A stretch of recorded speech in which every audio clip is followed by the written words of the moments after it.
The auction hammer came down with a sharp crack that echoed through the packed ballroom at the Brown Palace Hotel, and I watched my grandmother's emerald necklace disappear into the hands of a stranger for $12,000.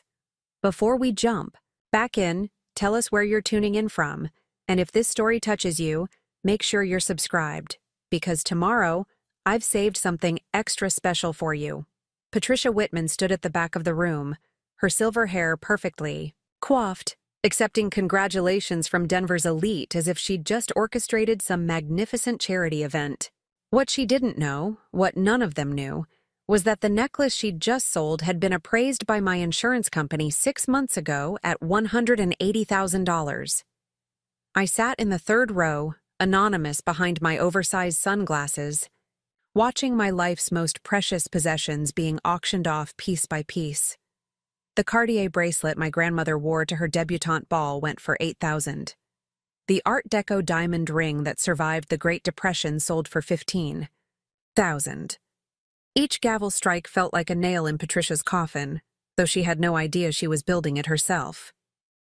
When the final lot closed and Patricia walked toward the hotel bar to celebrate with her friends, I pulled out my phone and opened the Notes app where I'd been tracking every sale. Total auction proceeds: $147,000. Total actual value of my stolen collection: just over $2.3 million. The insurance documentation in my purse told a very different story than the bargain basement appraisals Patricia had relied on when she decided to fund her son David's third wedding with my inheritance. I allowed myself a small smile as I gathered my things and headed for the exit.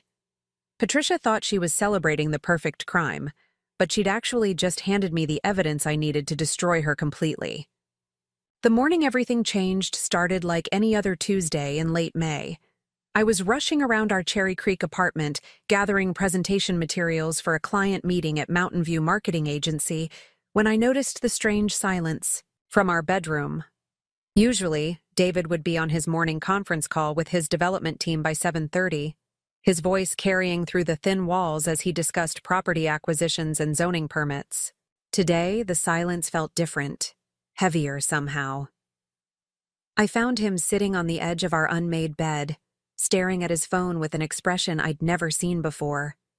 Not the usual stress from work deadlines or the occasional frustration when his mother called with her endless list of social obligations. This was something else entirely.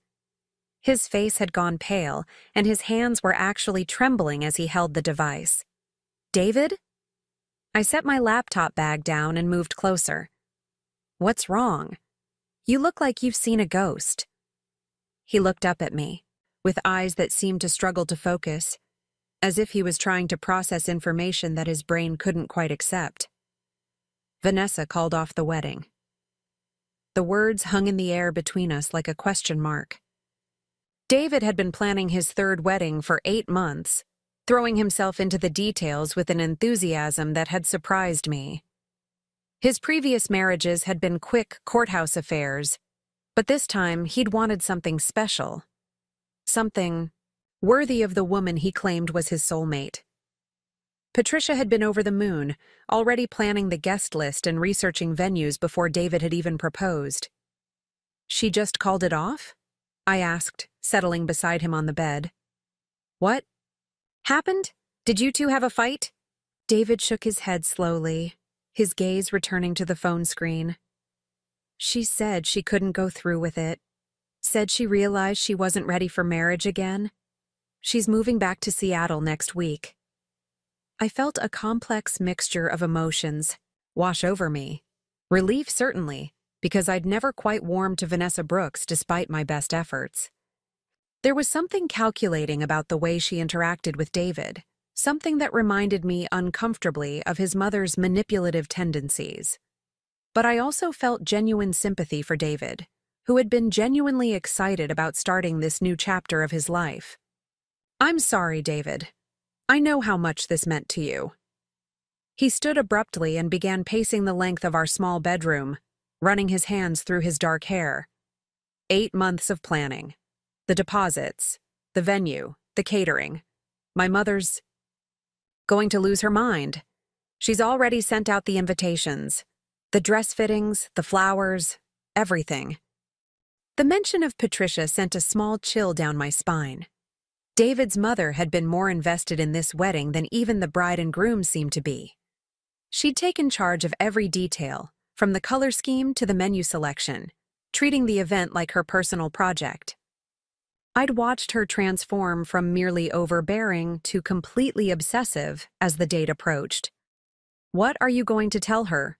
I asked, though I suspected I already knew the answer. David's pacing intensified. "I can't. Not yet. She's been working on this for months. She's so proud of the connections she's made, the vendors she's lined up. This wedding was supposed to be her chance to show Denver society what the Whitman family is capable of." There it was. The real issue wasn't David's broken heart or even the financial loss from canceled deposits. It was the public humiliation that Patricia would face when word spread through her social circles. In Patricia's world, appearances mattered more than anything else, and a canceled wedding would be seen as a family failure. I watched David struggle with the weight of disappointing his mother, and I felt the familiar frustration that had been building throughout our 2-year relationship. At 35, David was a successful real estate developer with his own company and a portfolio of impressive projects throughout Colorado. Yet when it came to his mother, he transformed into an anxious child seeking approval. "Maybe it's for the best," I suggested gently. "If Vanessa wasn't sure, it's better that she realized it now rather than after the ceremony." David stopped pacing and turned to face me, his expression shifting from distress to something that looked almost like panic. "You don't understand. The money for the wedding, all the deposits and payments my mother made. She liquidated some investments to cover the costs. She can't get that money back now." Something cold settled in my stomach. "What kind of investments?" David's eyes darted away from mine, focusing on a spot somewhere over my shoulder.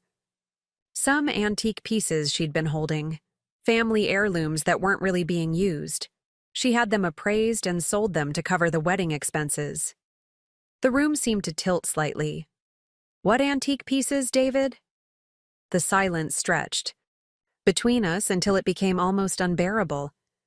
When David finally spoke, his voice was barely above a whisper. "Your grandmother's jewelry collection." The words hit me like a physical blow. My grandmother's jewelry collection had been in my possession since her death 3 years ago. It was more than just valuable pieces. It was my connection to a woman who had raised me after my parents died in a car accident when I was 7. Every necklace, every ring, every delicate bracelet held memories of afternoon tea parties where she'd let me try on her treasures, of bedtime stories about the glamorous parties where she'd worn each piece. "My jewelry?" I heard my voice rising, despite my efforts to stay calm. "David, that jewelry belongs to me. It was left to me in my grandmother's will." David's face flushed red, and he began pacing again with renewed agitation. I know, but my mother said she'd talked to you about it. She said you'd agreed to let her handle the sale since you never wore any of it anyway." The lie was so brazen, so completely fabricated, that I actually laughed, not from humor, but from pure shock at the audacity. "I never spoke to your mother about selling my jewelry. I would never agree to something like that." Preparing and narrating this story took us a lot of time, so if you are enjoying it, subscribe to our channel. It means a lot to us. Now back to the story. "David, some of those pieces are irreplaceable. They belonged to my great-grandmother. They're over 100 years old." David stopped pacing and sank back onto the bed, his head in his hands. "Oh, God. She said you were fine with it. She said you thought it was a good investment in our family's future." The manipulation was so transparent that I wondered how David couldn't see it. Patricia had simply decided that my inheritance would fund her son's wedding, and she'd constructed whatever narrative necessary to justify the theft. The fact that David had believed her without even asking me directly spoke volumes about both his relationship with his mother and his relationship with me. "Where are my jewelry pieces now, David?" His voice was muffled by his hands. "She already sold them. Last month. She said the appraisals came back lower than expected, but there was enough to cover the wedding costs." I stood up slowly, my mind racing through the implications. My grandmother's collection included pieces from the 1920s through the 1960s, collected during her travels throughout Europe and inherited from her own family. I had detailed documentation of every piece, including insurance appraisals I'd commissioned shortly after inheriting them. The total value had been assessed at over $2 million. What did she get for them? David looked up at me with miserable eyes. "About $150,000. She said that was a fair price based on the appraisals." The number confirmed my worst suspicions. Either Patricia had deliberately sought out fraudulent appraisals to justify a quick sale, or she'd been spectacularly incompetent in her research. Either way, she'd just stolen my inheritance and sold it for a fraction of its true value. I walked to our bedroom window and stared out at the Denver skyline, trying to process the magnitude of what had happened. My grandmother's jewelry wasn't just valuable. It was my only tangible connection to my family history. Patricia had stolen my past and sold it to fund a wedding that wasn't even happening anymore. "Amanda, I'm so sorry. I had no idea she hadn't talked to you. When she said you were on board with the plan, I just assumed." I turned back to face David, and for the first time in our relationship, I saw him clearly. Not as the successful businessman or the devoted son, but as a man who had allowed his mother to manipulate him into participating in theft. Whether he'd known it was theft or not was becoming irrelevant. "I need to think about this," I said, my voice steadier than I felt. "I need to understand exactly what happened and figure out how to fix it." David stood and reached for me, but I stepped back instinctively. The gesture hurt him. I could see it in his eyes, but I needed space to process what I'd just learned. My life had just shifted fundamentally, and I needed to understand the new landscape before I could decide how to navigate it. "What are you going to do?" David asked. I picked up my laptop bag and headed toward the bedroom door. "I'm going to work. I need time to think, and I have client presentations that can't wait." As I reached the doorway, I paused and looked back at David, who was still sitting on the edge of the bed looking lost and defeated. "David, I need you to get me every piece of documentation about the sale. Appraisals, receipts, correspondence, everything. If your mother wants to fix this, she's going to need to provide complete transparency about what she did." David nodded eagerly, grasping at the possibility of redemption. "Of course. I'll call her right now and get everything." I shook my head. "Don't call her yet. I want to think about how to approach this before we involve Patricia. Just gather the documentation first." As I drove through Denver traffic toward my office, my mind was already working through the implications of what I'd learned. Patricia Whitman had stolen my inheritance, but she'd also made a critical error in undervaluing what she'd taken.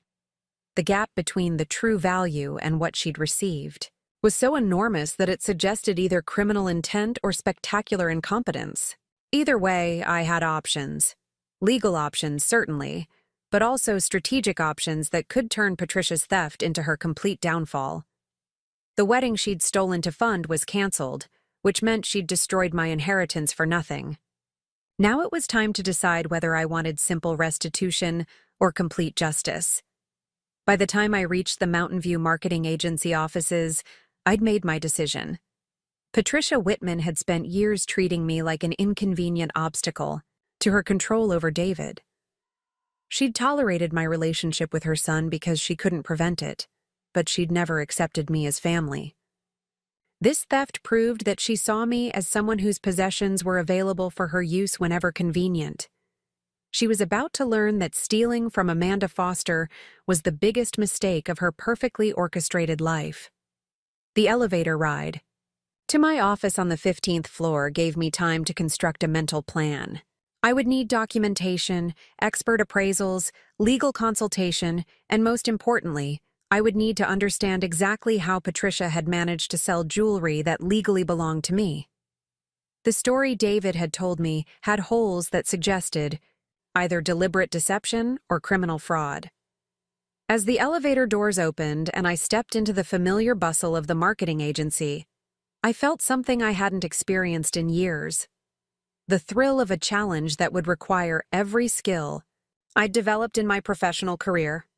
Patricia thought she was dealing with David's accommodating girlfriend who would accept whatever story she was told. She was about to discover that she'd declared war on someone who specialized in strategic communications, who understood how to research, document, and expose the truth in ways that would be both devastating and public. The woman who had spent her career helping clients navigate crisis management was about to become Patricia Whitman's worst nightmare. My grandmother had taught me that family heirlooms weren't just valuable objects, they were symbols of family strength and resilience passed down through generations. Patricia had stolen my symbols, but she'd also given me something far more powerful. The motivation to prove that underestimating Amanda Foster was a mistake no one made twice.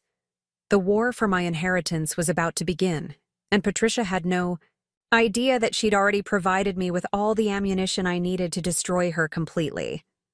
The Mountain View marketing agency occupied 3 floors of a sleek glass building in downtown Denver, and my corner office on the 15th floor provided a panoramic view of the Rocky Mountains. On any other day, that view would have calmed me. But today, I barely noticed the snow-capped peaks as I closed my office door and immediately began researching jewelry fraud laws on my computer. My first instinct as a marketing professional was to gather intelligence before taking any action. In my line of work, rushing into crisis management without complete information was a recipe for disaster. Patricia had made her move, but she'd done it based on incomplete knowledge of what she was actually stealing. That gave me a significant advantage if I played it correctly. I opened a new browser window and began searching for information about jewelry appraisals and estate sales in the Denver area. Within minutes, I found the auction house listing that made my blood run cold. Prestige Estate Auctions had held a sale 3 weeks ago featuring what they described as a private collection of vintage and antique jewelry. The listing included photographs of several pieces I recognized immediately. There was my great-grandmother's sapphire and diamond brooch, the one she'd worn in her wedding portrait in 1924. The auction description read simply, Art Deco sapphire brooch, circa 1920s, estimated value $800 to $1,200. I stared at the photograph, remembering the insurance appraisal that had valued that single piece at $45,000. My hands were shaking as I clicked through the rest of the auction catalog. Every piece of my grandmother's collection was there, each one described with generic language that completely failed to capture their true provenance or value. The emerald necklace that had belonged to my great-great-grandmother, a piece that had survived 2 world wars and the Great Depression, was listed as vintage emerald necklace, needs cleaning, estimated value $3,000 to $5,000. The insurance documentation in my filing cabinet at home listed that necklace's appraised value at $180,000. Patricia hadn't just sold my inheritance for a fraction of its worth, she'd essentially given it away. I printed every page of the auction catalog and began making detailed notes about each piece. The discrepancies between the auction estimates and the actual values were so extreme that they suggested either complete incompetence or deliberate fraud. Either way, Patricia had participated in what amounted to the theft and destruction of a multi-million-dollar estate. My phone buzzed with a text message from David. Found some of the paperwork. Can we meet for lunch? I think there's more to this than my mother told me. I stared at the message for a long moment, trying to decide how much to share with David at this stage. His complicity in the theft was still unclear, and I needed to be careful not to reveal the full extent of my investigation until I understood where his loyalties lay. I texted back, "Meet me at Mercantile at noon. Bring everything you found." Mercantile Dining and Provision was a trendy restaurant in Union Station, busy enough to provide privacy through ambient noise, but public enough to keep our conversation civil. I arrived early and chose a corner table where I could see the IJABITA entrance and spread out documents if necessary. David appeared at exactly noon, looking haggard and carrying a manila folder that seemed surprisingly thin for what should have been extensive documentation of a major financial transaction. He slid into the seat across from me and immediately launched into what sounded like a rehearsed apology. "Amanda, I've been thinking about this all morning, and I realize how completely screwed up this situation is. I should have talked to you directly before my mother did anything with your jewelry. I should have insisted on being part of any conversations about it." I studied his face, looking for signs of genuine remorse versus damage control. David was a skilled businessman, which meant he was also skilled at presenting information in the most favorable light possible. "What did you find in the paperwork?" He opened the folder and spread several documents across the table. I could see immediately that the documentation was incomplete and suspicious. There were 3 appraisal documents from something called Mountain States Appraisal Services, each one listing absurdly low values for pieces I knew were worth exponentially more. "These appraisals don't make sense," I said, picking up the document that valued my grandmother's diamond tennis bracelet at $1,500. "David, this bracelet alone is worth more than everything your mother supposedly received for the entire collection." David's face went pale as he looked at the numbers. "What do you mean? These are official appraisals from a licensed company." I pulled out my phone and did a quick search for Mountain States Appraisal Services. The results were immediately suspicious. The company had been established only 6 months ago, had no physical address listed, and appeared to exist solely as a website with generic stock photos and no staff credentials. "David, this isn't a real appraisal company. This is either a front for fraudulent valuations, or your mother found someone willing to provide fake appraisals to justify a quick sale." The color drained completely from David's face as he stared at the search results on my phone. "But she said she researched everything carefully. She said she wanted to make sure we got fair market value." I felt a mix of pity and frustration as I watched David grapple with the reality of his mother's deception. Either he was genuinely shocked by this revelation, or he was an excellent actor. Given Patricia's history of manipulation, I was inclined to believe that David had been as much a victim of her schemes as I had been. "There's more," I said, pulling out the printed auction catalog pages. "I found where your mother actually sold the jewelry. Look at these listings and tell me if they match what she told you about the sale." David's hands trembled as he looked through the auction photographs. I watched his expression shift from confusion to horror as he recognized piece after piece of my grandmother's collection listed with laughably low estimates. "This can't be right," he whispered. "She told me she worked with a reputable estate sale company that specialized in high-end jewelry. She said they assured her these were fair market prices." I leaned forward, keeping my voice low but intense. "David, your mother stole over $2 million worth of jewelry and sold it for less than $150,000. Whether she did it intentionally or through incompetence doesn't matter from a legal standpoint. This is theft, and the financial damages are enormous." David pushed the documents away and buried his face in his hands. "Oh, God, what have we done?" "Amanda, I swear I had no idea. If I'd known the real value, I never would have let her touch your inheritance." I believed him, which created a new complication in my plans for dealing with Patricia. If David was genuinely innocent of intentional wrongdoing, I needed to be careful not to destroy him in the process of bringing down his mother. But that didn't mean I was going to let sentiment interfere with getting justice. "Here's what's going to happen," I said, my voice taking on the authoritative tone I used in client crisis management sessions. "You're going to help me document everything your mother did, and you're going to support me in getting restitution for the theft. In exchange, I'll make sure that your role in this is presented as unwitting participation rather than conspiracy. David looked up at me with desperate gratitude. Yes, absolutely, whatever you need. How do we fix this? I gathered the documents and slid them back into the folder. First, I need to understand exactly how your mother gained access to my jewelry. Those pieces were in a safety deposit box at First National Bank. She would have needed my authorization or fraudulent documentation to remove them. David's face went even paler, if that was possible. She said you'd given her power of attorney to handle your financial affairs while you were traveling for work. The lie was so audacious that I actually laughed out loud. David, I've never given your mother power of attorney for anything. I've never even discussed my financial affairs with her beyond basic pleasantries about work. She showed me documents, David said weakly, official-looking papers with your signature. Now we were getting to the heart of Patricia's criminal activity.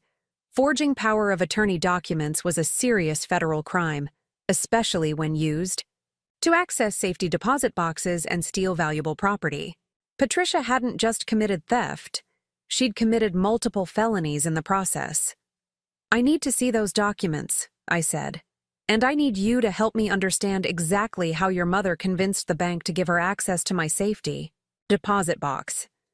David nodded eagerly, clearly desperate to find some way to make amends for his role in the disaster. I'll get everything from her tonight. She keeps all her important papers in a filing cabinet in her study. I studied David's face, trying to gauge his reliability as an ally in what was about to become a complex legal and strategic campaign against his mother. His willingness to help was encouraging, but I needed to be certain that he wouldn't warn Patricia about my investigation or give her time to destroy evidence. David, this is important. You cannot tell your mother that I know about the jewelry sale yet. If she realizes that I'm investigating what she did, she might try to cover her tracks or destroy documentation. I need time to build a complete case before we confront her. David nodded vigorously. I understand. I won't say anything. But Amanda, what's going to happen to her? I mean, legally speaking? The question revealed the depth of David's naivety about the severity of his mother's crimes. Patricia had committed multiple felonies that could result in decades in federal prison, and the financial damages were large enough to ensure that prosecutors would take the case seriously. That depends on whether she cooperates with making restitution and how much evidence we find of deliberate criminal intent, I said carefully. If she can prove this was all a misunderstanding based on bad advice, and if she can arrange to compensate me for the full value of what was stolen, it might be possible to resolve this without criminal charges. It was a lie, of course. I had no intention of letting Patricia escape criminal prosecution for her actions. But David didn't need to know that yet, and the possibility of leniency might motivate him to be more helpful in gathering evidence against his mother. We parted ways at the restaurant with David promising to retrieve Patricia's documentation that evening and meet me the following morning to review everything together. As I walked back to my office, I was already planning the next phase of my investigation. Patricia's theft had been sophisticated enough to require advanced planning and preparation. She'd arranged for fraudulent appraisals, forged legal documents, and convinced a bank to give her access to someone else's safety deposit box. That level of organization suggested that this wasn't her first criminal venture, and it meant that there were likely other victims of her schemes. Back in my office, I began researching Patricia Whitman's background with the thoroughness I usually reserved for competitive intelligence gathering for major clients. What I found was a pattern of financial manipulation and questionable business, dealings stretching back over 20 years. Patricia served on the boards of 3 different charitable foundations in Denver, each one handling significant amounts of donated funds. She'd been involved in organizing high-end charity auctions where wealthy donors contributed valuable items for sale to support various causes. Her social media presence showed her regularly photographed at luxury events, always wearing expensive jewelry and designer clothes that seemed inconsistent with her claimed income as a widow living on investment returns. Most interestingly, I found several news articles about disputes involving charity auctions Patricia had organized. In each case, donors had complained that their contributions had been undervalued or that the proceeds from sales had been less than expected. The complaints had been dismissed as misunderstandings or donor dissatisfaction with market conditions, but the pattern was striking. I spent the rest of the afternoon creating a detailed timeline of Patricia's activities and financial transactions over the past 5 years. By the time I left the office that evening, I had the foundation for a comprehensive investigation that would expose not just the theft of my jewelry, but what appeared to be a long-running pattern of financial fraud targeting wealthy families throughout Denver's social elite. My phone rang as I was driving home through Cherry Creek, and I saw David's name on the caller ID. I answered using my car's hands-free system, expecting an update on his progress retrieving documents from his mother's files. "Amanda, we have a problem." David's voice was tight with anxiety. "I went to my mother's house to get the paperwork and she's not here. Her housekeeper said she left this afternoon for an extended trip to visit her sister in Phoenix. She packed several suitcases and said she might be gone for several weeks." The timing was too convenient to be coincidental. Patricia had somehow learned that her theft was being investigated, and she was attempting to flee before facing the consequences. That suggested either that David had warned her despite his promises, or that she had other sources of information about my activities. "Did she take any documents with her?" I asked, though I suspected I already knew the answer. "Her filing cabinet is completely empty," David confirmed. "Everything's gone. Financial records, legal documents, correspondence, all of it." Patricia's flight was actually good news from my perspective, even though David clearly didn't understand. Why? Running away with evidence was consciousness of guilt, and it would make it much easier to convince law enforcement and prosecutors that her actions had been deliberate crimes rather than innocent mistakes. "David, I need you to call your mother right now and find out exactly where she's staying in Phoenix. Tell her you're worried about her sudden departure and you want to make sure she's safe." "Okay, but why? What are you planning to do?" I pulled into the parking garage of our apartment building and sat in my car for a moment, considering how much to reveal to David about the next phase of my plans. His mother's flight had accelerated my timeline significantly, but it had also provided me with additional evidence of criminal intent. "I'm going to contact law enforcement and report the theft of my jewelry," I said. Patricia's decision to flee with evidence is going to make that conversation much more straightforward than it would have been otherwise. David was quiet for a long moment, and I could almost hear him processing the implications of what I'd said. His mother wasn't just in trouble. She was in serious criminal trouble that could result in federal charges and prison time. "Amanda, please, let me try to reach her first. Maybe there's still a way to work this out without involving the police. If she can arrange to pay you back for the full value of the jewelry, maybe we can resolve this privately." I understood David's desperation to protect his mother, but Patricia had moved far beyond the point where private resolution was possible. Her flight with evidence demonstrated that she had no intention of making voluntary restitution, and her pattern of financial fraud suggested that my jewelry was just the latest in a series of crimes that needed to be fully investigated. "Call her," I said. "But David, whether she cooperates or not, I'm filing a police report tomorrow morning." Patricia had the opportunity to handle this honestly, and instead she chose to run. That decision has consequences. As I hung up and headed toward the elevator to our apartment, I felt a strange sense of calm settling over me. The investigation phase of my campaign against Patricia was coming to an end, and the legal phase was about to begin. Everything that happened from this point forward would be documented, official, and ultimately very public. Patricia Whitman had spent her life manipulating people and situations to get what she wanted, always confident that her social connections and carefully constructed reputation would protect her from serious consequences. She was about to discover that stealing from the wrong person could bring down everything she'd spent decades building. The elevator ride to our floor gave me time to plan my approach for the following morning.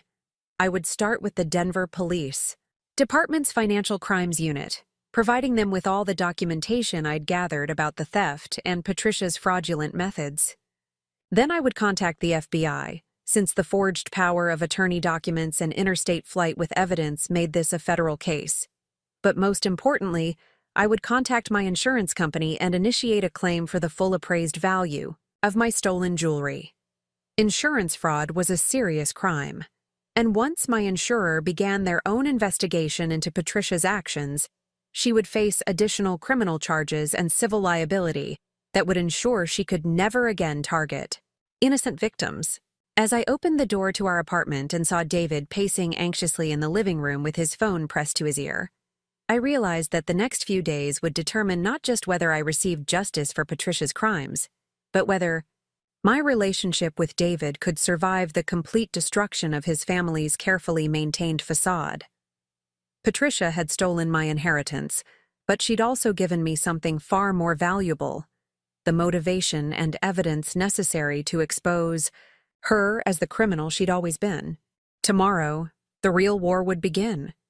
Detective Maria Santos had the kind of weathered face that suggested she'd seen every variety of human greed and deception that Denver had to offer. Her office at the Financial Crimes Unit was cramped and cluttered, with case files, but her attention was completely focused as I spread my documentation across her desk at 8:30 on Wednesday morning. "So, let me make sure I understand this correctly," Detective Santos said, reviewing the insurance appraisals with practiced eyes. "Your mother-in-law accessed your safety deposit box using forged power of attorney documents, removed jewelry worth over $2 million, obtained fraudulent appraisals showing values of less than 10% of the actual worth, and then sold everything through an auction house for approximately $150,000. I nodded, appreciating her ability to cut through the emotional complexity and focus on the bare criminal facts. "That's correct. And when I discovered the theft, she immediately fled to Arizona with all physical evidence of her crimes." "Detective?" Santos leaned back in her chair and studied me with the kind of assessment I recognized from my own professional interactions with clients. She was deciding whether I was a credible victim or someone with ulterior motives seeking to use law enforcement to settle a family dispute. "Mrs. Foster, I have to ask this directly. Is there any possibility that you did give Patricia Whitman some form of authorization to handle your jewelry, even informally, and this is actually a misunderstanding about the value and terms of the sale?"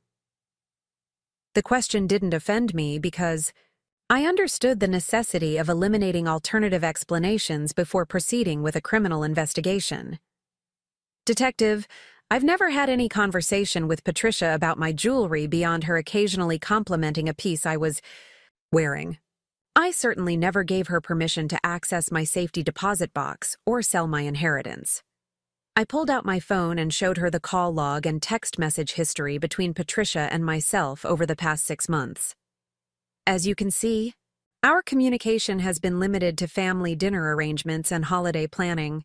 There's no discussion of financial matters or jewelry sales anywhere in our correspondence."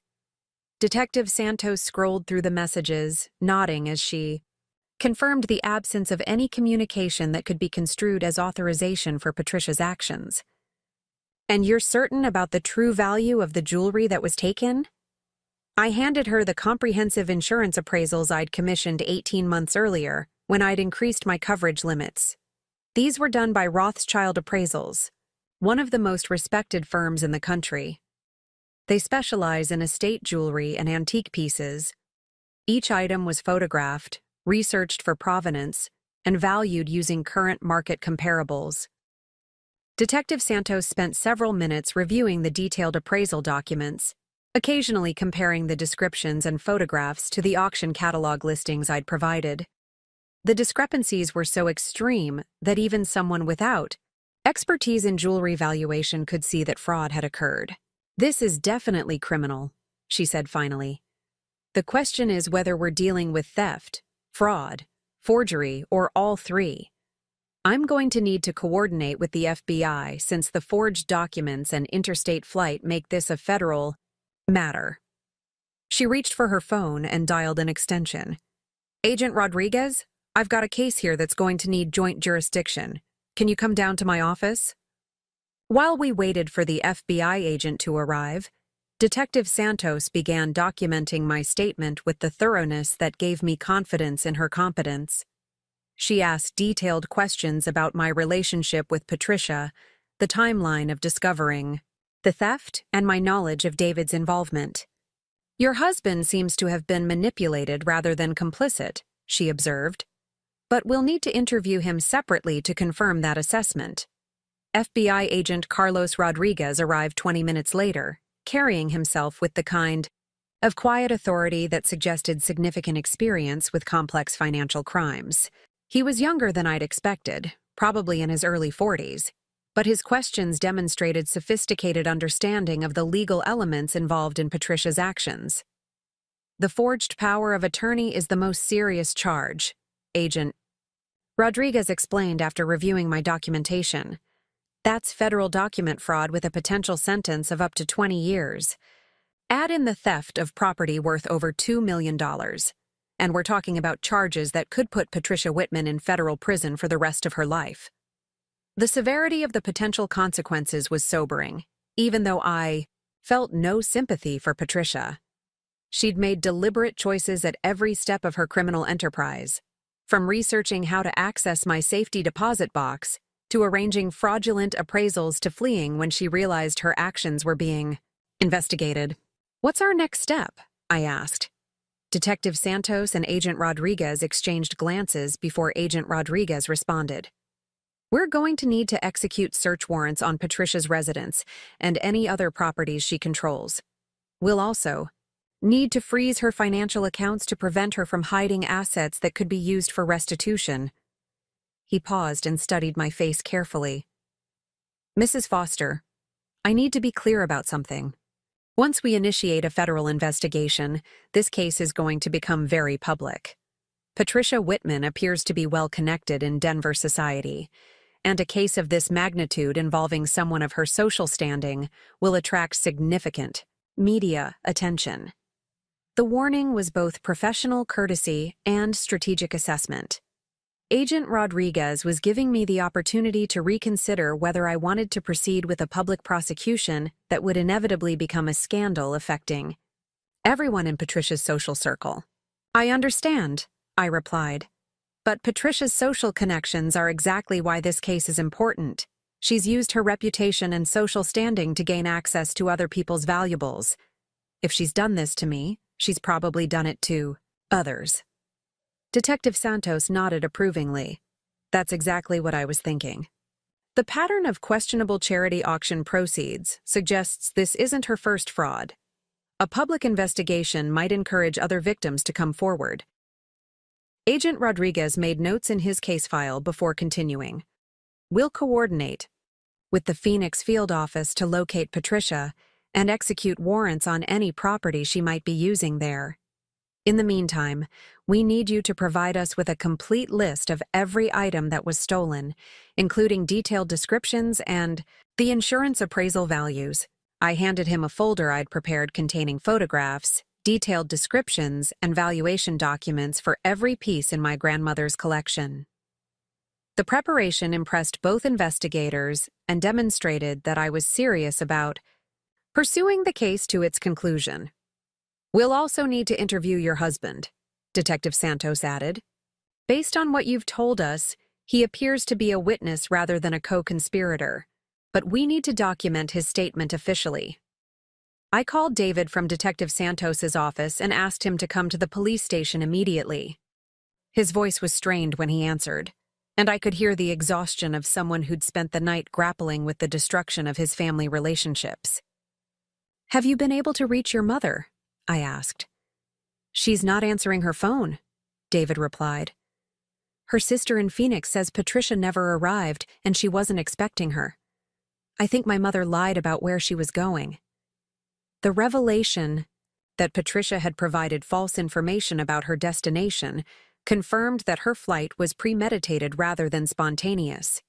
She'd planned her escape route carefully, which suggested she'd always known that her actions were criminal and would eventually be discovered.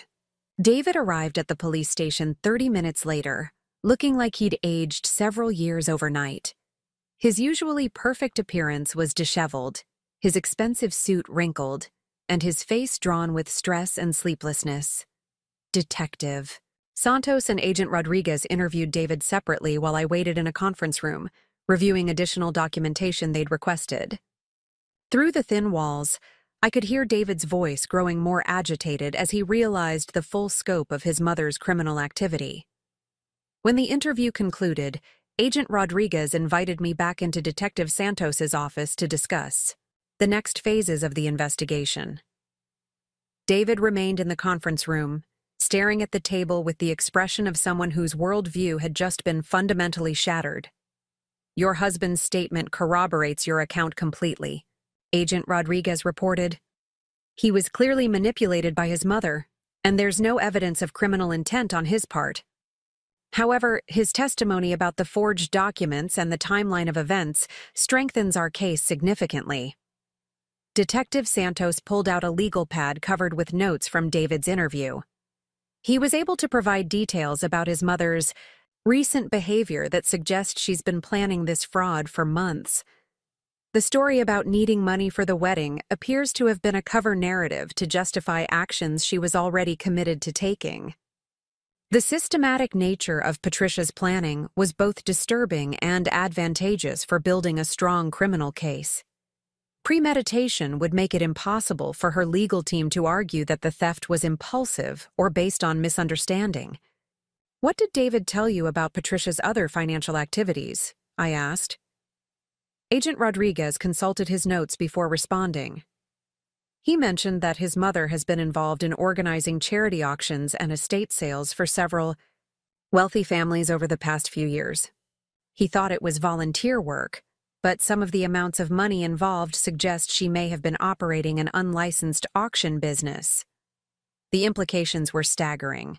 If Patricia had been systematically defrauding wealthy families through fake charity work and unauthorized estate sales, the financial damages could be in the tens of millions of dollars. My stolen jewelry might be just one small part of a massive criminal enterprise. "We're going to expand the investigation to examine Patricia's involvement with these other transactions," Detective Santos explained.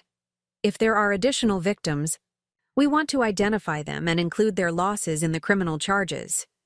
Agent Rodriguez stood and gathered his files. "Mrs. Foster, I want you to understand that this investigation is going to take time. Financial fraud cases are complex, especially when they involve multiple victims and interstate activity. We're probably looking at 6 to 12 months before we can bring this to trial." The timeline was longer than I'd hoped, but I understood the necessity of building a comprehensive case that would ensure Patricia faced appropriate consequences for the full scope of her criminal activity. "What happens in the meantime? Can you recover any of my jewelry?" "We'll contact the auction house and try to trace where the individual pieces were sold," Detective Santos replied. "Some items might be recoverable if the buyers are willing to cooperate. Others are probably gone permanently, but the financial restitution should compensate you for the losses." As I prepared to leave the police station, Agent Rodriguez handed me his business card and a case number for reference. "Mrs. Foster, I want you to know that cases like this are exactly why we have federal fraud statutes. People like Patricia, Whitman use their social standing and reputation to exploit trust, and they need to face serious consequences." I drove back to my office feeling a complex mixture of satisfaction and apprehension. The criminal investigation was now officially underway, which meant that Patricia would face justice for her actions. But it also meant that my life was about to become significantly more complicated as the case progressed through the legal system. My phone rang as I was parking at the Mountain View Marketing Agency building. The caller ID showed Nicole Chen, my closest friend, and the one person outside of David who knew details about my family history and the importance of my grandmother's jewelry collection. "Amanda, I just saw the news alert about Patricia Whitman being investigated for theft. Please tell me you're not involved in this mess. The speed with which news of the investigation had leaked surprised me, though I should have anticipated that anything involving someone of Patricia's social prominence would attract immediate media attention. Actually, Nicole, I'm very much involved. Patricia stole my grandmother's jewelry collection and sold it to pay for David's wedding. Nicole's shocked silence stretched for several seconds before she responded. Oh my God, Amanda. Are you serious? How much are we talking about? Over $2 million in appraised value. She sold it for less than $150,000 through a fraudulent auction scheme. Jesus Christ, Nicole whispered. Amanda, this is going to be huge. Patricia Whitman is on the board of half the major charities in Denver. If she's been stealing from families, the scandal is going to destroy dozens of reputations. Nicole's observation highlighted an aspect of the case I hadn't fully considered. Patricia's criminal activity wouldn't just affect her personally, it would contaminate every organization and social circle she'd been part of. The investigation would inevitably expose other questionable transactions and force Denver's elite to examine their own involvement with Patricia's schemes. I'm at the office, I said. Can you meet me for coffee? I need to talk through the implications of what's happening. I'll be there in 20 minutes, Nicole replied. Amanda, you need to be prepared for this to get very ugly very quickly. People with Patricia's level of social connections don't go down quietly. As I rode the elevator up to my office, I reflected on Nicole's warning. Patricia's theft of my jewelry had seemed like a personal crime, but the federal investigation was about to transform it into a public scandal that would affect hundreds of people throughout Denver's social and charitable communities. The elevator, doors opened to reveal my assistant Sarah waiting with an expression of barely contained excitement. Amanda, your phone has been ringing non-stop for the past hour. Reporters from 3 different news stations want to talk to you about the Patricia Whitman investigation. The media attention was starting even faster than I'd anticipated.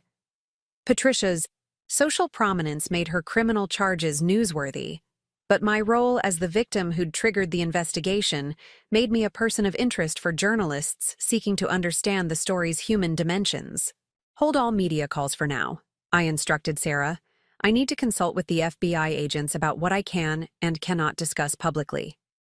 In my office, I closed the door and called Agent Rodriguez to ask about media protocol during the investigation. His guidance was clear. I could acknowledge that I was a victim of theft and that I was cooperating with law enforcement, but I should avoid discussing specific evidence or details about the charges Patricia would face. Nicole arrived at my office 30 minutes later, carrying 2 large coffees and wearing the expression of someone who'd spent the intervening time researching everything she could find about financial fraud investigations. As a senior marketing director at a competing agency, Nicole understood the importance of controlling narrative and public perception during crisis situations. I've been thinking about your situation, Nicole said, settling into the chair across from my desk. You need to be very strategic about how you handle the media attention. This story has all the elements that reporters love: wealthy socialite, stolen family heirlooms, federal investigation, social scandal. She was right, of course. The story would be irresistible to news outlets, especially when they learned about the massive discrepancy between the auction prices and the true value of my stolen jewelry. The public would be fascinated by Patricia's audacity and by the sophisticated fraud scheme she'd operated under the cover of charitable work. What do you think I should do? I asked. Nicole pulled out a legal pad covered with notes she'd apparently been making during her drive to my office. First, you need legal representation immediately, not just for the criminal case, but for the media management and potential civil litigation. Second, you need to control the narrative by being proactive, rather than reactive in your public statements. Her advice was sound, but it highlighted how much my life was about to change. I'd gone from being someone who handled media relations for corporate clients to being the subject of media attention myself. The skills were transferable, but the emotional complexity of managing my own crisis was entirely different. There's something else you need to consider, Nicole continued. If Patricia has been defrauding other families the way she defrauded you, those victims are going to need someone to organize them and coordinate their response to the investigation. You have the expertise to lead that effort. The suggestion hadn't occurred to me, but it made perfect sense. As the victim who'd uncovered Patricia's crimes and initiated the investigation, I was uniquely positioned to help other victims understand their legal options and coordinate their participation in the prosecution. You're talking about turning this into a class action situation, I said. Exactly. And more than that, you could use this experience to build a practice area around financial fraud recovery. Think about it, Amanda. You have marketing expertise, you understand crisis management, and you're about to become an expert on jewelry fraud and estate theft. That's a unique combination of skills. As Nicole outlined her vision for how I could transform my victimization into professional opportunity, I realized that Patricia's theft had inadvertently provided me with something valuable: the motivation and expertise to help other people who'd been targeted by similar crimes. My phone buzzed with a text message from Agent Rodriguez. Search warrants executed. Need to meet tomorrow morning to review evidence recovered from Patricia's residence. The investigation was accelerating rapidly, which meant that the media, attention and public scrutiny would intensify correspondingly. In less than 24 hours, I'd gone from being an unknown marketing executive to being the central figure in a federal fraud investigation that was about to expose one of Denver's most respected socialites as a career criminal. Patricia Whitman had stolen my inheritance, but she'd also given me something far more powerful: the opportunity to ensure that she could never again use her social standing to exploit innocent victims. The war was just beginning, and I was finally ready to fight it publicly.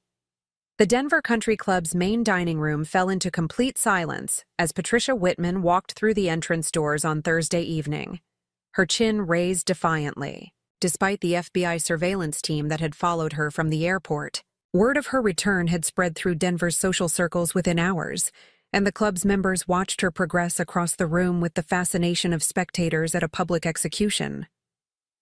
I observed from a corner table where I'd been dining with my attorney, Margaret Hawthorne, a sharp-eyed woman in her 50s who specialized in high-profile financial crimes. Margaret had agreed to represent me after Agent Rodriguez recommended her as someone who understood both the legal complexities and media management aspects of cases involving prominent defendants. There she is, Margaret murmured, not bothering to disguise her interest in Patricia's theatrical entrance. Either she's completely delusional about her legal situation, or she's planning something desperate. Patricia's decision to return to Denver after 3 days in hiding had surprised law enforcement. Agent Rodriguez had called me that morning to report that she'd flown back on a commercial flight under her own name, making no apparent effort to avoid detection. Her behavior suggested either supreme confidence or complete psychological breakdown. I watched Patricia scan the dining room until her eyes found mine. For a moment, that seemed to stretch indefinitely. We stared at each other across the elegant space filled with Denver's most influential citizens. Patricia's expression was unreadable, but I could see the tension in her posture and the slight tremor in her hands as she gripped her designer handbag. She began walking directly toward my table, ignoring the whispered conversations and stares that followed her progress. Margaret placed a restraining hand on my arm as Patricia approached, a silent reminder that anything said in this public setting would likely be repeated throughout Denver society before the evening ended. "Amanda," Patricia said when she reached our table, her voice carrying the same imperious tone she'd always used when addressing me. "I think there's been a terrible misunderstanding about your jewelry situation. Perhaps we could speak privately and resolve this confusion before it goes any further." The audacity of her approach was breathtaking. Patricia was attempting to negotiate as if the federal investigation was merely a family dispute that could be settled through private conversation. She seemed genuinely unaware that her actions had crossed the line from civil matter to serious criminal charges. "Mrs. Whitman," Margaret interjected smoothly. "I'm Margaret Hawthorne, Mrs. Foster's attorney. Any communication regarding the theft of her jewelry collection needs to go through legal channels now that federal charges are pending." Patricia's composure cracked slightly at the mention of federal charges. I could see her calculating the implications of that phrase, finally beginning to understand the severity of her legal situation. Federal charges seem excessive for what amounts to a family disagreement about asset management. Margaret smiled with the kind of professional courtesy that somehow managed to be more intimidating than outright hostility. "Mrs. Whitman, forging, power of attorney documents and stealing property worth over $2 million constitutes serious federal crimes. This stopped being a family matter the moment you committed document fraud to access Mrs. Foster's safety deposit box." The color drained from Patricia's face as the full reality of her situation became clear. Around us, the dining room had gone completely silent as Denver's elite strained to hear every word of the conversation. Patricia's public humiliation was being witnessed by the same social circle she'd spent decades cultivating and manipulating. "I need to speak with my attorney," Patricia said, her voice barely above a whisper. "That would be wise," Margaret replied. "I'm sure Agent Rodriguez will be happy to discuss surrender arrangements once you have proper representation." Patricia turned and walked quickly toward the exit, her perfect posture finally showing signs of collapse. The murmur of conversation that erupted in her wake was immediate and intense. By tomorrow morning, every member of Denver society would know that Patricia Whitman was facing federal charges for stealing jewelry from her son's girlfriend.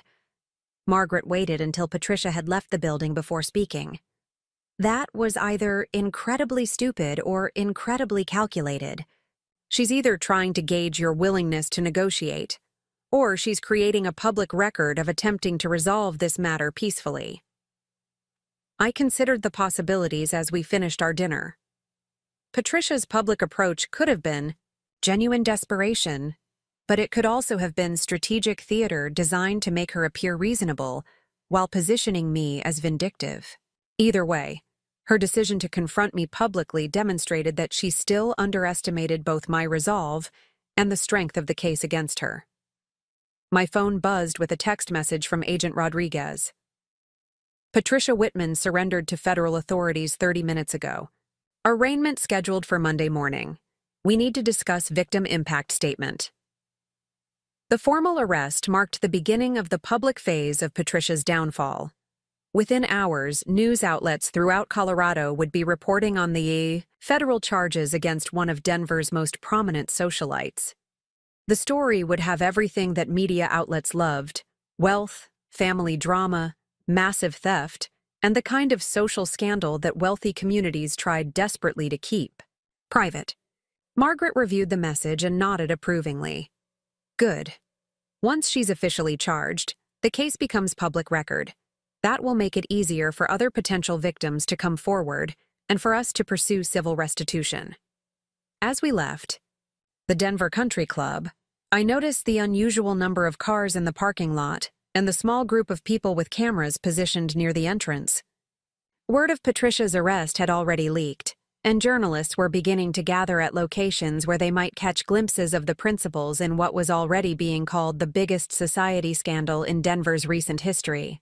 "Are you ready for this level of attention?" Margaret asked as we approached my car. I considered the question carefully. The media scrutiny would be intense and intrusive, but it would also ensure that Patricia's crimes received the public attention necessary to encourage other victims to come forward. I think so, and if I'm not ready now, I'll learn to be. The weekend brought a flood of media coverage that exceeded even Margaret's predictions. The Denver Post ran a front-page story about Patricia's arrest with the headline, "Society Matron Charged in Multi-Million-Dollar Jewelry Theft."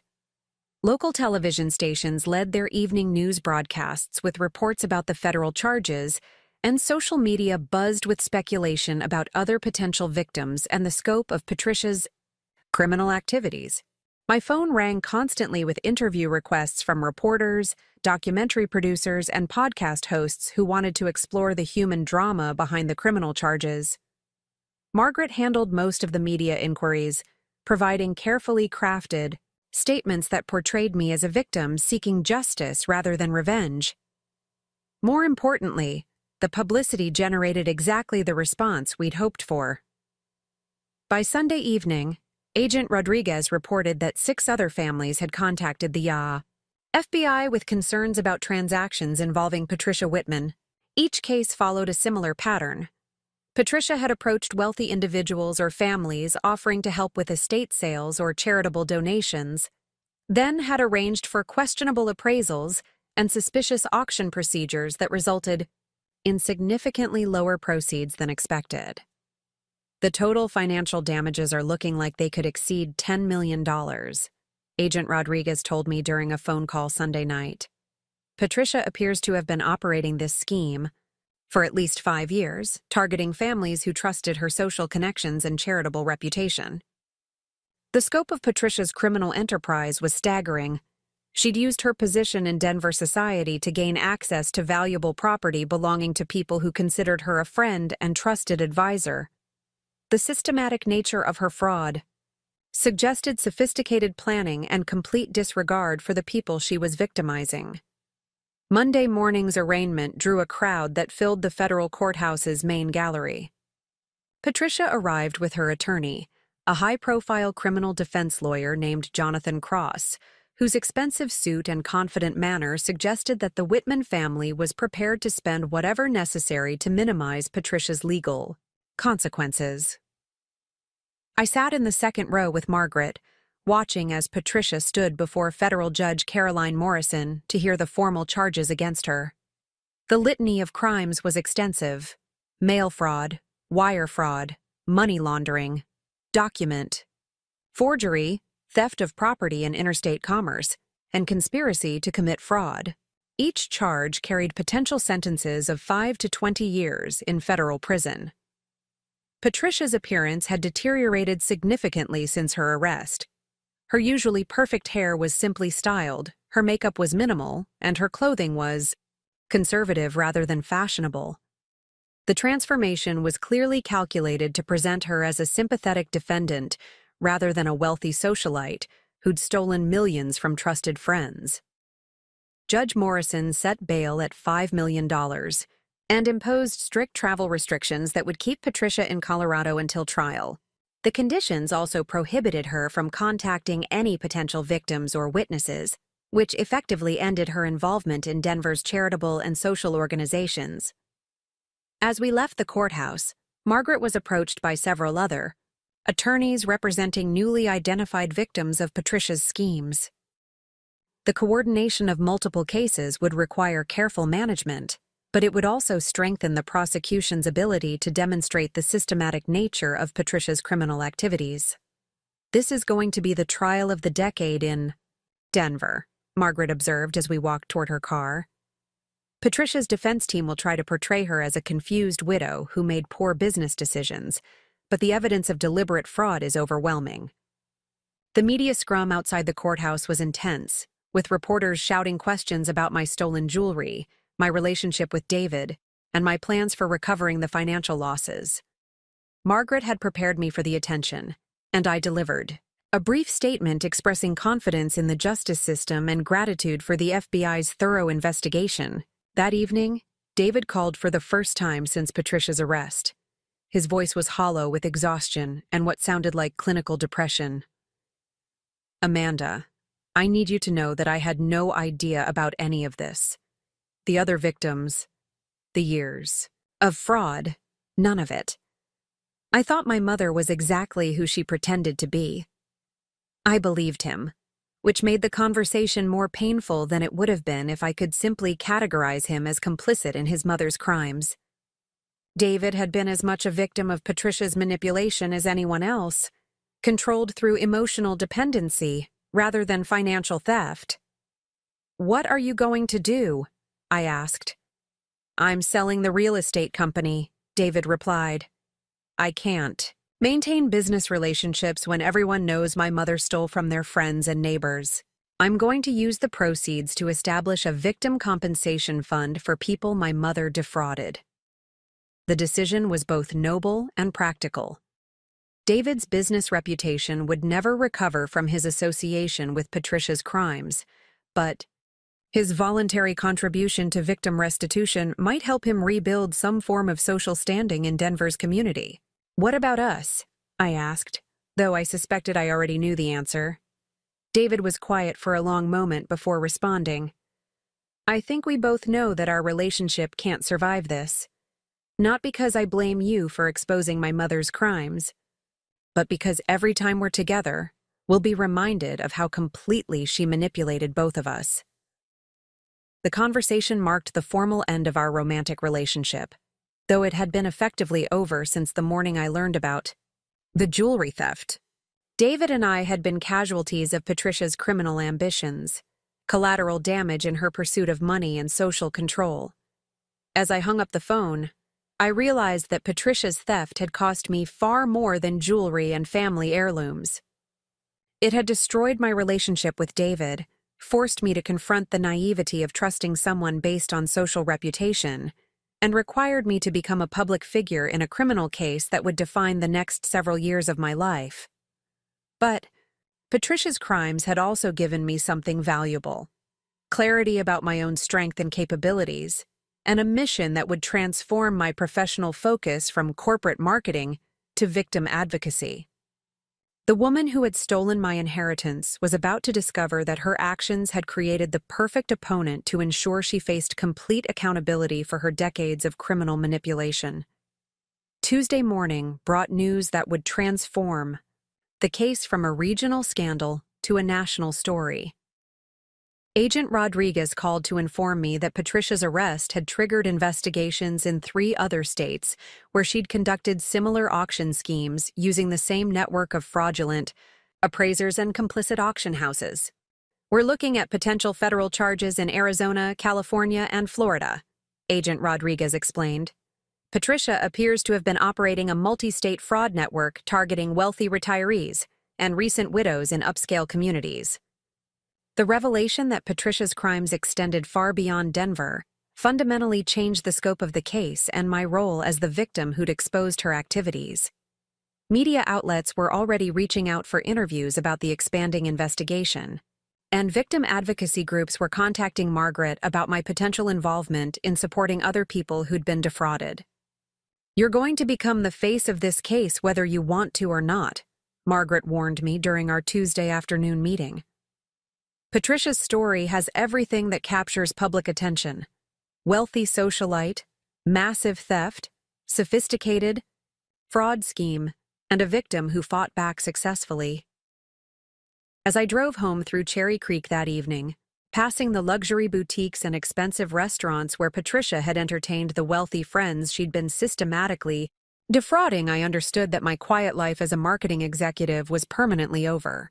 Patricia Whitman had stolen my jewelry, but she'd also inadvertently launched me into a public role as an advocate for fraud victims and a symbol of successful resistance to sophisticated financial manipulation. The final confrontation was coming, and this time it would be conducted in federal court with the entire country watching. Patricia had spent her life believing that social connections and carefully managed reputation could protect her from consequences. She was about to learn that stealing from the wrong person could bring down everything she'd spent decades building, including the freedom she'd taken for granted while victimizing people who trusted her completely. 18 months after Patricia, Whitman first walked into that federal courtroom in handcuffs. I stood at the podium in the packed gallery watching her receive a sentence of 32 years in federal prison. Judge Morrison's voice was steady and unforgiving as she detailed the scope of Patricia's crimes. 47 victims across 6 states, total financial damages exceeding $14 million, and a criminal enterprise that had operated for nearly a decade under the cover of charitable work and social respectability. Patricia sat motionless at the defense table, her once perfect composure finally shattered completely. The woman who had controlled every aspect of her social environment through manipulation and fraud now faced the reality of spending the rest of her life in federal custody. Her expensive legal team had fought valiantly to minimize her sentence, arguing that she suffered from psychological disorders that impaired her judgment, but the evidence of calculated systematic criminal behavior had been overwhelming. The defendant exploited relationships of trust built over years of cultivated friendship, Judge Morrison stated as she explained the reasoning behind the lengthy sentence. She specifically targeted vulnerable individuals during periods of grief and transition, using their emotional distress to facilitate theft of irreplaceable family heirlooms and significant financial assets. The judge's words captured exactly why Patricia's crimes had resonated so powerfully with the public during the 18 months of investigation and trial. She hadn't been a stranger who broke into homes or a distant scammer operating online. She had been the trusted friend who offered help during difficult times, then used that trust to steal the very items that connected her victims to their family histories and departed loved ones. I glanced around the courtroom at the faces of other victims who had traveled from across the country to witness Patricia's sentencing. Eleanor Vasquez, whose late husband's watch collection had been sold for a fraction of its value after Patricia, offered to help with estate management. Robert Chen, who had lost his mother's jade jewelry collection when Patricia convinced him to donate it to a charity auction that turned out to be completely fraudulent. Maria Santos, who had discovered that the diamond ring Patricia helped her sell to pay medical bills was actually worth 40 times what she received. Each of them had a story similar to mine, and each had found the courage to come forward after media coverage of Patricia's arrest made them realize they weren't alone in being victimized. The network of fraud victims had grown into a community of people supporting each other through the complex process of seeking justice and recovering from sophisticated financial manipulation. Judge Morrison concluded the sentencing with an order for complete restitution to all identified victims, including the return of recovered jewelry pieces and financial compensation for items that could not be retrieved. The federal investigation had traced many of the stolen pieces to private collectors and auction houses throughout the United States and Europe, and the process of recovery would continue for years under court supervision. As Patricia was led away in handcuffs for the final time, I felt not triumph but rather a profound sense of closure. The woman who had stolen my grandmother's jewelry collection, believing she could escape consequences through social connections and carefully constructed lies, was facing the reality that justice sometimes moved slowly but arrived nonetheless. Margaret gathered her files and approached me as the courtroom began to empty. 32 years is essentially a life sentence for someone Patricia's age, she observed. Judge Morrison wanted to send a clear message that targeting vulnerable people through trust-based fraud will be punished severely. The sentence was indeed severe, but it reflected the magnitude of Patricia's criminal enterprise and the number of lives she had damaged through her actions. The federal investigation had revealed not just the theft of valuable property, but the emotional devastation caused by losing irreplaceable family heirlooms during periods when people were already grieving the loss of loved ones. Outside the courthouse, I was approached by a reporter from CNN who was working on a documentary about trust-based fraud targeting affluent communities. The story had captured national attention because it illustrated how sophisticated criminals could exploit social respectability and charitable involvement to gain access to victims' most valuable possessions. Mrs. Foster, your decision to pursue federal charges against Patricia Whitman has resulted in the exposure of one of the largest trust-based fraud operations in recent history, the reporter said. What would you tell other people who suspect they might be victims of similar schemes? I had answered variations of this question hundreds of times over the past 18 months, but the importance of the message never diminished. Trust your instincts about transactions that seem too convenient or results that seem inconsistent with your expectations. Real estate and jewelry have documented market values that can be verified through independent appraisals. And most importantly, remember that social connections and charitable involvement don't guarantee honesty. The documentary would air in 3 months as part of a series exploring financial crimes targeting older adults and grieving families. My participation had been carefully coordinated with federal prosecutors to ensure that public education didn't interfere with ongoing investigations in other jurisdictions where Patricia's network had operated. As I drove away from the courthouse for the final time, I reflected on how completely my life had changed since that morning 18 months ago when David told me about the canceled wedding.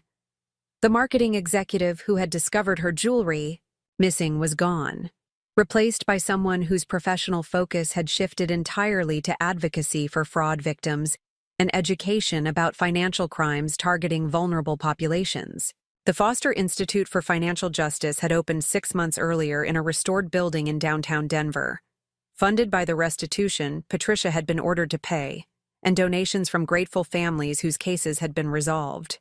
Through the expanded federal investigation, the Institute provided legal support for fraud victims, educational programs for financial institutions and law enforcement, and research into emerging patterns of trust-based financial crimes. Our first major initiative was a partnership with insurance companies to develop better protocols for identifying suspicious appraisal requests and estate transactions. The program had already prevented several attempted frauds by flagging transactions, where appraisal values seemed inconsistent with standard market evaluations for similar items. Nicole Chen had joined the Institute as Director of Communications and Victim Services, bringing her marketing expertise to the challenge of helping other victims navigate the complex process of reporting financial crimes and cooperating with law enforcement investigations. Her background in crisis management proved invaluable in helping people who were often dealing with both financial loss and profound emotional trauma from betrayed trust. The Patricia Whitman case established a template for how these investigations should be conducted, Nicole explained during a staff meeting where we reviewed the Institute's first year of operations. Federal coordination, victim support services, media management, and public education, working together to ensure comprehensive justice. The template was already being applied to similar cases in other parts of the country. The FBI's Financial Crimes Division had created a specialized unit for trust-based fraud investigations, using techniques developed during the Patricia Whitman case to identify criminal networks operating across multiple states and jurisdictions. My personal jewelry collection had been almost completely recovered through the federal investigation. The emerald necklace that had started everything was returned after being traced to a private collector in Switzerland, who cooperated fully with authorities once he learned about its stolen status. The sapphire brooch, diamond tennis bracelet, and most of the other significant pieces had been located and returned through similar international cooperation. But the monetary value of the recovered jewelry was less important than what the experience had taught me about resilience, justice, and the power of refusing to accept victimization quietly. Patricia had stolen my inheritance expecting that social pressure and family dynamics would prevent me from pursuing serious consequences for her actions. Instead, her theft had revealed strengths I didn't know I possessed, and had launched a mission that was far more meaningful than anything I could have accomplished as a corporate marketing executive. David and I had maintained minimal contact during the investigation and trial, communicating primarily through attorneys about his testimony and his voluntary contribution to victim restitution. He had relocated to Portland and started a small, consulting firm focused on helping nonprofit organizations improve their financial oversight and fraud prevention procedures. His mother's crimes had destroyed his life in Denver, but they had also motivated him to dedicate his professional skills to preventing similar victimization of other families. 6 months after Patricia's sentencing, David called to inform me that he was engaged to a woman he'd met through his nonprofit consulting work. The conversation was brief and cordial, both of us understanding that our shared experience with Patricia's manipulation had created a bond that was both too strong and too painful to maintain through ongoing personal relationship. "I'm glad you're happy," I told him, and meant it sincerely. Patricia's crimes affected both of us, but they don't have to define the rest of our lives. "Thank you, Amanda," for everything, for exposing her crimes, for ensuring that other victims got justice, and for handling all of this with more grace than she deserved. The conversation marked the final closure of that chapter of my life, allowing me to focus completely on the Institute's work and my own continued healing from the experience of being targeted by sophisticated financial manipulation. The Institute's research division had identified troubling patterns in how trust-based fraudsters selected and approached their victims. Wealthy individuals going through major life transitions, recently widowed people with valuable estates, and families dealing with inheritance decisions were all particularly vulnerable to criminals who specialized in offering assistance during emotionally difficult periods. Our educational programs focused on helping people recognize the warning signs of fraudulent offers of assistance and understand the importance of independent verification for any transaction involving valuable property. The response from financial institutions, law enforcement agencies, and victim advocacy groups had been overwhelmingly positive, with requests for training programs far exceeding our initial capacity. "We're having to turn down speaking engagements because we can't keep up with demand," our program coordinator reported during a quarterly review meeting. The Patricia Whitman case really opened people's eyes to how sophisticated these fraud schemes can be. The case had indeed become a landmark in financial crime prosecution, studied in law schools and referenced in legislation designed to strengthen penalties for trust-based fraud. Patricia's systematic targeting of vulnerable individuals through charitable and social connections had illustrated the need for better protective mechanisms and more severe consequences for criminals who exploited relationships of trust. On the 2-year anniversary of discovering my jewelry theft, I stood in my office at the Foster Institute looking out at the Denver skyline and reflecting on the unexpected journey that had begun with Patricia's arrogant assumption that she could steal my inheritance without facing consequences.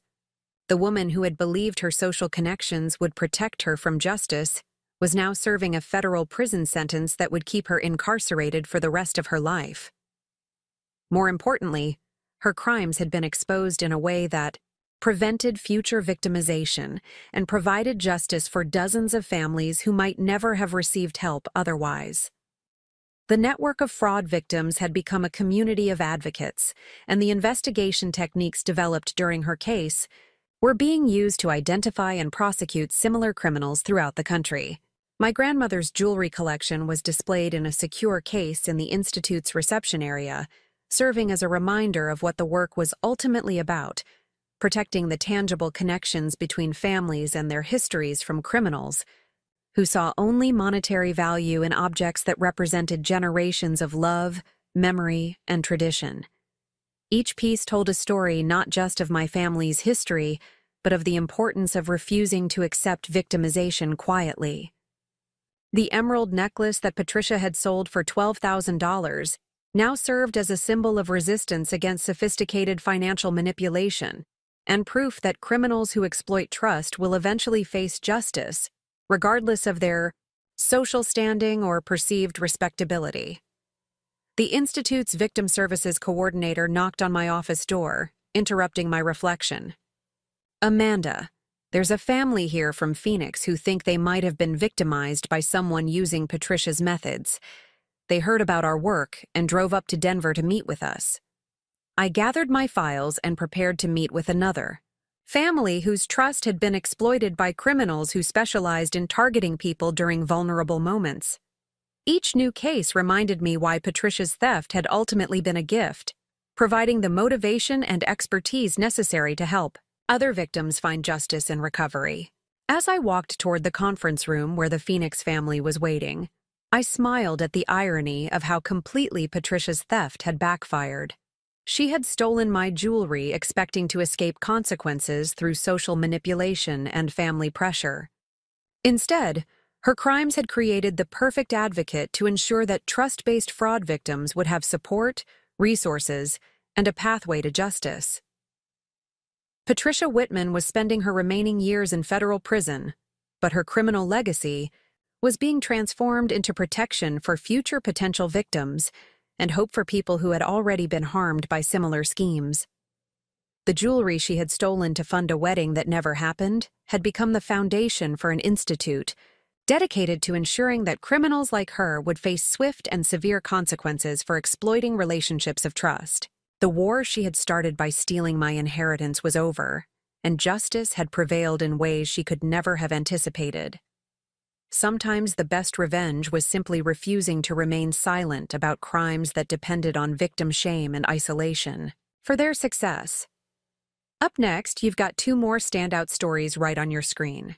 If this one hit the mark, you won't want to pass these up. Just click and check them out.